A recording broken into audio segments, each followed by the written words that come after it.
வணக்கம். நான் உங்கள் சுபா கந்தன். இன்றைக்கி நம்ம வீடியோவில் சோயா கொத்துக்கறி பார்க்கலாமா? நம்ம மட்டன் சுவையில் இந்த ரெசிபியை இன்றைக்கி நம்ம வீடியோவில் பார்க்க போகிறோம். வாங்க இதை எப்படி செய்யலாங்கிறத இப்போ நம்ம பார்க்கலாம். இப்போ இந்த கொத்துக்கறி ரெடி பண்ணுறதுக்கு நம்ம இந்த மசாலா பொடியை நம்ம வறுத்து நல்லா ஆறின பிறகு பவுடர் பண்ணி எடுத்து வச்சுக்கிட போகிறோம். இதில் என்னென்ன பொருட்கள் இருக்குது அப்படின்னா, மிளகு, சீரகம், பெருஞ்சீரகம், பிரிஞ்சி இலை, மல்லி விதை, ஏலக்காய், கிராம்பு, பட்டை, இதையெல்லாம் எடுத்து வச்சுருக்கேன். இப்போ இது எல்லாத்தையும் நம்ம வறுத்து எடுத்துக்கலாம். நான் இப்போ ஒரு கடாய் எடுத்து வச்சுருக்கேன். இது நல்லா சூடாக இருக்குது. இதில் நான் எடுத்து வச்சுருக்கிற அந்த மசாலா பொருட்களை நான் வறுத்து எடுத்துக்கிறேன். இதை நான் இன்றைக்கு தேவையான அளவுக்கு மட்டும்தான் நான் இதை எடுத்திருக்கேன். இதை நீங்கள் அதிகமான அளவில் நீங்கள் ரெடி பண்ணி வச்சுக்கிட்டீங்க அப்படின்னா விருப்பப்பட்ட ரெசிபிக்கு நம்ம இதை எடுத்துக்கிடலாம். அதுபோல் நீங்கள் வறுக்கணும் அப்படின்னு நினச்சிங்கன்னா தனித்தனியாக வறுத்துக்கோங்க. இது போல் ஒன்று போல் சேர்த்து வறுக்க வேண்டாம். நான் இன்றைக்கி கம்மியான அளவுங்கிறதுனால நான் ஒரே அளவில் போட்டிருக்கேன். இப்போ நான் இதை அடுப்பை ஆஃப் பண்ணிட்டேன். இப்போ மசாலா கருகிடாமல் நல்ல மணம் வர வரைக்கும் நல்லா வறுத்துருக்கேன். இப்போ இதை நம்ம ஆற வச்சிடலாம். ஆறின பிறகு நம்ம பொடியாக திரித்து எடுத்துக்கலாம். இப்போ சோயா சங்க்ஸ் நான் அதில் வெந்நீரில் போட்டு வச்சுருக்கேன். இது ஒரு 5 நிமிஷம் இருக்கட்டும். இது பெரிய சைஸாக இருக்குது, அதனால் கூட ஒரு 2 நிமிஷம் நான் வச்சுருந்தேன். இப்போ இது நல்லா ரெடியாக இருக்குது. இது ஆறட்டும். இப்போ இந்த கொத்துக்கறிக்கு தேவையான அரைக்கக்கூடிய பொருட்கள் கசகசாவும் முந்திரி பருப்பும் நான் கொஞ்சம் வெந்நீரில் ஊற வச்சுருக்கேன். ஒரு தக்காளி, கொஞ்சம் சின்ன வெங்காயம், இஞ்சி, பூண்டு, தேங்காய், இதெல்லாம் நான் அரைக்கிறதுக்காக எடுத்து வச்சுருக்கேன். தாளிக்கிறதுக்கு கல்பாசி எடுத்து வச்சுருக்கேன். இது மட்டும் நீங்கள் தாளிக்கிறதுக்கு போட்டால் போதும். அடுத்து பச்சை மிளகாய், கருவேப்பிலை தாளிக்கிறதுக்கு எடுத்து வச்சுருக்கேன். அது கூடயே வெங்காயமும் தக்காளியும் நறுக்கி வச்சுருக்கேன். இப்போ நம்ம சோயா சங்க்ஸை பார்க்கலாம். இப்போ இது நான் கொஞ்சம் ஆறி இருக்குது, இருந்தாலும் கொஞ்சம் சூடான தண்ணீரில் இருக்கிறதுனால நான் இதை ஒரு அரிப்பில் போட்டு நான் இதை வடிகட்டி நல்லா எடுத்து வச்சுக்கிறேன். இது போல் நம்ம ப்ரெஸ் பண்ணும்போது கொஞ்சம் தண்ணீர்லாம் வெளியே வந்துடும் இல்லையா? இது போல் எடுத்து வச்சுக்கலாம்.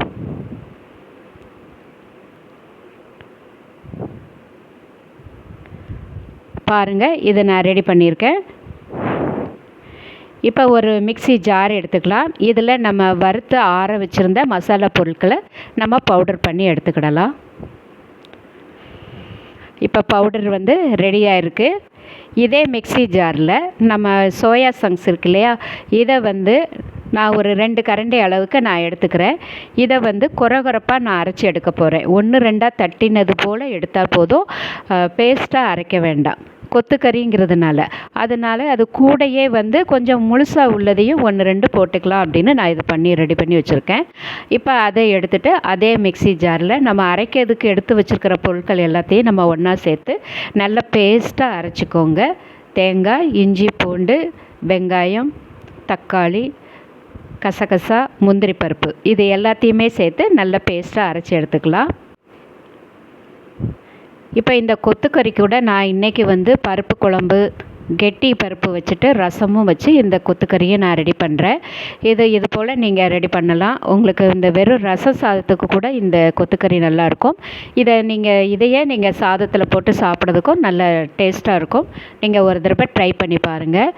இப்போ பாருங்கள், மசாலா நல்லா பேஸ்ட்டாக அரைச்சி எடுத்து வச்சுருக்கேன். இப்போ இது இருக்கட்டும்.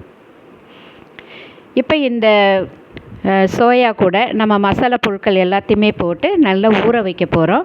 அதனால் நான் ஒரு 2 குழிக்கரண்டி அளவுக்கு, ஒரு டேபிள் ஸ்பூனில் எடுக்கிறதா இருந்தால் அதிகமாக எடுத்துக்கோங்க. அதில் நான் 2 ஸ்பூன் எடுத்திருக்கேன். இதில் காஷ்மீரி சில்லி பவுடர் நான் 1 டீஸ்பூன் போட்டுக்கிறேன். இது கலருக்காக போட்டிருக்கிறேன்.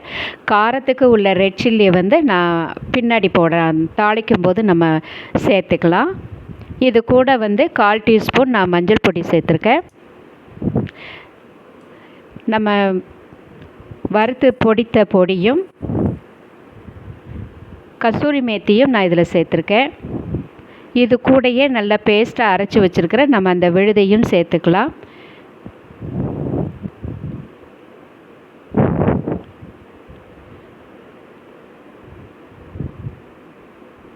இப்போ இந்த கொத்துக்கறிக்கு தேவையான அளவு உப்பு சேர்த்துக்கோங்க.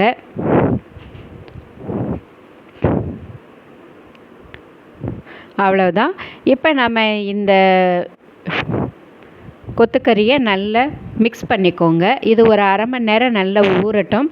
நம்ம இந்த பருப்பு ரசம் இதெல்லாம் ரெடி ஆகிற வரைக்கும் இது நல்லா ஊறட்டும். அதுக்கப்புறம் நம்ம இதை வந்து ரெடி பண்ணலாம்.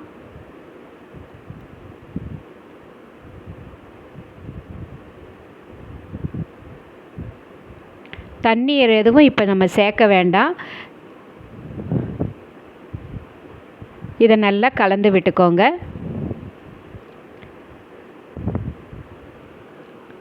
அவ்வளோதான், இது அப்படியே இருக்கட்டும்.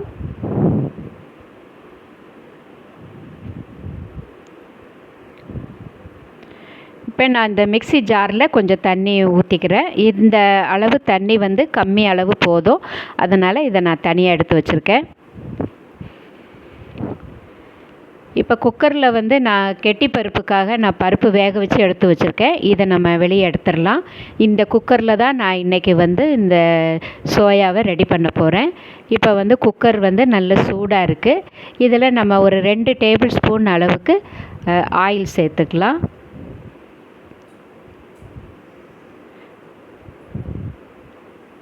இப்போ இது வந்து சூடாக இருக்குது. இதில் நான் எடுத்து வச்சுருக்கிற கல்பாசி, பச்சை மிளகாய், கருவேப்பிலை, வெங்காயம், தக்காளி இது எல்லாமே சேர்த்து நம்ம வதக்கி எடுக்க போகிறோம். அதனால் வெங்காயம் வரைக்கும் சேர்த்துக்கோங்க. வெங்காயம் வந்து நல்லா செவந்து வரட்டும். அதற்கு பிறகு நம்ம வந்து கடைசியாக தக்காளி சேர்த்துக்கலாம். இப்போ இதை நல்லா கலந்து விட்டுக்கோங்க.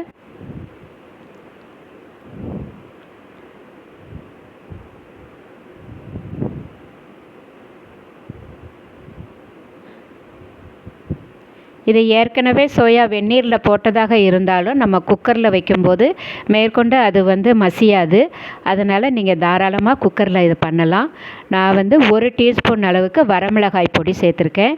ஏற்கனவே நம்ம மிளகும் அதில் சேர்த்துருக்கோம். அதனால் காரம் வந்து உங்களுக்கு பார்த்து சேர்த்துக்கோங்க. இப்போ நான் நறுக்கி வச்சுருக்கிற தக்காளியும் சேர்த்துருக்கேன். இப்போ இதை எல்லாத்தையும் சேர்த்து அந்த தக்காளியும் வந்து கொஞ்சம் மசிகிற அளவுக்கு கொஞ்சம் வதக்கி எடுத்துக்கலாம். தக்காளி வந்து நல்லா வதங்கணும். அதனால் இது ஒரு 2 நிமிஷம் நல்லா வதங்கட்டும்.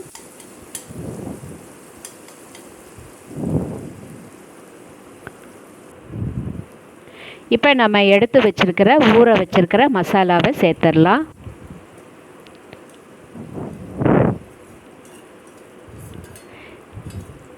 இது ரொம்ப நேரம் ஊறினாலும் பரவாயில்ல. அதிகமாக ஊறும்போது தான் நமக்கு வந்து அது டேஸ்ட்டும் நல்லாயிருக்கும். இப்போ நம்ம இதோடு சேர்த்து இதை நல்லா கலந்து விட்டுக்கோங்க.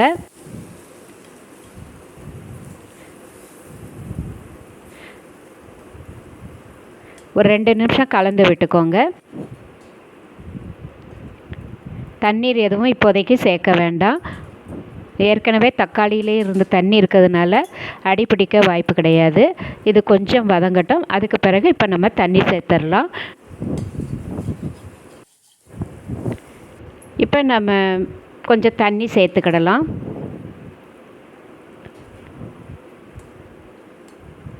இது நல்லா கலந்து விட்டுக்கோங்க.